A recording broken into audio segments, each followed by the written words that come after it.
I mean, you see, the constitution has been overthrown. Serwanya spoke about mutwe. And Museveni's son said, I'm going to castrate him. He's in the basement running in Runyankore. So here, you're right, here wheels, we go and see whether we'll survive, because it's going to be hell. I mean, even a by-election 2 kilometers from the center, people can be beaten the way they were beaten. I remember 2005, 2006 election, the Honorable Livingstone Okero was representing Chua. He was beaten, his people were beaten, but he's far away. He told his story after election. So really, where we are now, I think we all prepare for the worst, because it will happen. Charity was speaking about journalists being taken to UCC. But the one who ordered was Moz. He said they should go there and they teach them. And all of you are afraid. You scatter around. There are very few journalists who won't even write about Moz and what he does. But he's taken over control of the country. I mean, his father is officially 80. And I'm saying officially because he said he doesn't know when he was born. One of the daughters assigned him a date in September to celebrate a birthday. And he does celebrate, by the way. A date assigned to him by one of the daughters. So really, when you see bigger NRM people trekking to Sare, others to the sun, I don't know where our boa goes, maybe to one of the daughters.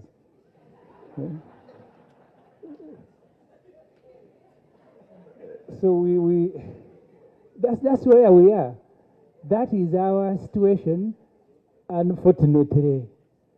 And going in the last election, I was still in FDC, I have left. I was responsible for heading nomination teams for 3 elections. In the last election, we were supposed to begin with a prayer at Najanankombe. The candidate was kidnapped before 2 kilometers before Najanankombe and taken. The Honorable Joel, they got nominated first. So as we were being nominated, they were being caned because they had finished the nomination. And these things are going to happen. See, that was a rehearsal. We are now under full military dictatorship, where the head of the family is grown old. I think he has, either the son has taken over the responsibility or he has assigned him. The son said in one of the tweets, in Rwanda, they write about him very well. In Uganda, journalists don't write about him very well. I will kill them. You've forgotten. So when you get beaten, and you see, don't make a mistake. They say sometimes he's drunk. He is not. He said in Rwanda, they write very well about him. Here, he will kill you. Now, a few months later, you're complaining that you were beaten in Kawembe. Didn't he tell you? So really, that's where you are, Shamim, and you journalists covering Parliament. You'd have asked Obua, who is a government whip, why did they lock you here when we were beating MPs during the coffee bill debate? He says, yeah, but you the physical person, you were, yeah, that's why I said, I entirely agree. That's why I said that all of us are victims, including you. So I meant it. That's why I'm saying you're a minister, but we are all in Parliament there. So somebody else was responsible. So finally, I think we have a duty, because we're not going to substitute our citizenship. We have to continue fighting for our own survival, but also for the survival of the country. I salute you guys. You must take the risk. Don't give up. But also prepare everybody. I remember when journalists were being beaten in Kawempe, you call someone, the phone is off. You try to call the families, and then eventually say, no, we have now been dumped at the Kawem police station. We are making statements. Statements about what? We don't know. So prepare, as I said, but please don't give up, because we don't have the option to do so. But also be brave. One of the things that must happen on Press Freedom Day is celebrate those who have been brave. I think collectively, if you are, there are things they will not want to do. But when you begin giving up, because for the first time in my adult life, I have never seen journalists, and I'm not blaming anyone, but abandoning the story. Like it happened in Kawempe, because now you have to choose between the story and life. This has never happened in my adult life. Museveni came here when I was 12 years and 4 months old. He has never done something like that. So I also have no idea, but for me, I have written, because Mo said I should die this year, I have written my will. Maybe it will be the only opportunity to communicate my story. So please, thank you very much for listening to me. You ask a question which I want to rephrase and probably say, how hard do journalists find it to report the story of election? Does that capture the thought you had in your mind? It does capture it, but I want you to address yourself to, if in any way you were part of those that observed the Kawempe elections. Yes. If you were able to see what I did, what happened, particularly at one of the polling stations at Kawempe Mbogo, where the Istanos were picked from, and the other colleagues, you as an observer, as a person that understands the law and understands what we are supposed to do, how hard do you find it to see us go in through that position? Yes. Of course, it's disheartening for me to see journalists beaten in elections, because you see, elections are not supposed to be war. Every time there is violence in elections, then the process is compromised. Then the integrity of the election cannot be spoken about. Then you cannot even report about that election. And most of the information that election observers and the world depends on concerning an election comes through journalists. So if the journalists cannot report the story, then there is no election. Without a journalist, there is no election. Without them doing their work, without them looking behind the scenes to see how is the process arranged, who is participating in the process, highlighting the issues that are happening in that election, then that election is no election. And I will try to contextualize a lot of these things using data. That Ugandans speak 80% of information from radio, and they take 14% of information from social media. Newspapers, 12%. And this is the Afrobarometer data that was produced before we did the 2021 election. The statistics have not changed significantly. They are lying in between there. The internet, 13%. But why do we talk about the media then? Because you see, I'm talking about 80% of information reaching rural and urban areas. For example, if I asked my brother Julius, he's here from the Electoral Commission, how many people will be at each polling station in the rural areas? How many people have been aligned to be in each polling station in the rural areas? And how many are going to be at each polling station in the urban areas? I'm a journalist. And so I'm saying I'm talking about this as a journalist. I need this information to know it. Why? Because numbers matter in an election. The law matters, but numbers matter.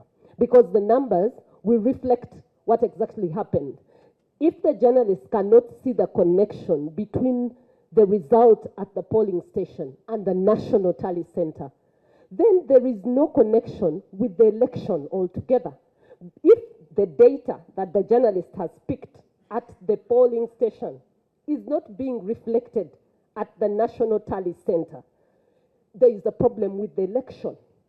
And the person helping us to understand that transition between the polling station and the national tally center will be a journalist. I will go and give you a clear example of Kayunga. In Kayunga, there was an election. There's a woman who was called Nakwede. She belonged to the political party of Joel Senyonyi.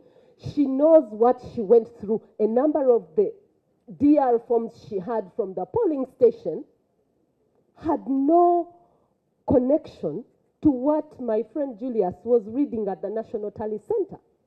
Now, if a journalist is to report the story, how do you begin to report? The story would be, at the polling station, the number of voters were 500. Those who polled were 446. But at the National Tally Center, it is 1,860 who polled at a particular polling station. Now, I will give you more examples from 20. You're going to respond, Julius, don't worry.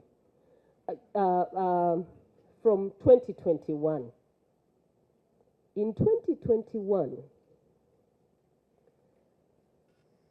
I'm giving specific examples. And these stories tallied with what the observers saw. So the observers were at polling stations and discovered that the wrong ballots had been delivered at Nalukolongo TC polling station. The polling station was called Bulwa Polling Station in Wakaliga. And Electoral Commission was alerted that the ballots that had been delivered to Nalukolongo TC at Balua polling station were not the right ballots. So the Electoral Commission went back to look for the correct ballots and bring them. But if the media and the observers had not been at that polling station to see what was happening, then probably the election would have gone ahead with the wrong ballots at the wrong polling station. I'll give a second example. In Nebi, Madi, Okolo, in West Nile polling station, officials delivered the wrong ballot papers for the election of councillors. The right ballots were only delivered much later, after the journalists had reported the story and the observers had highlighted the issue to the Electoral Commission. At Nkozi sub-county in Mpigi district, elections were suspended. Why? The journalists and observers said the symbols for the candidates and the names and the pictures had been mixed up by the Electoral Commission in printing of the ballots. Do these things happen? They do happen. Will they happen in 2026? I can guarantee they will. But so how do you tell that story? Until you tell that story, and until the data is captured, many years later, you would have forgotten. So the role of the journalist cannot be more emphasized when an election is taking place in terms of promoting transparency, integrity, fairness, and credibility of an electoral process. See, as we are condemning the brutality occasioned by Mr. Museveni's son, Mohozi Kainerugaba, and then he gloats about it, beating of journalists, politicians, and so on, then he posts and so on, as we call on everybody to raise their voices, whether it be religious leaders, cultural leaders, civil society, and so on.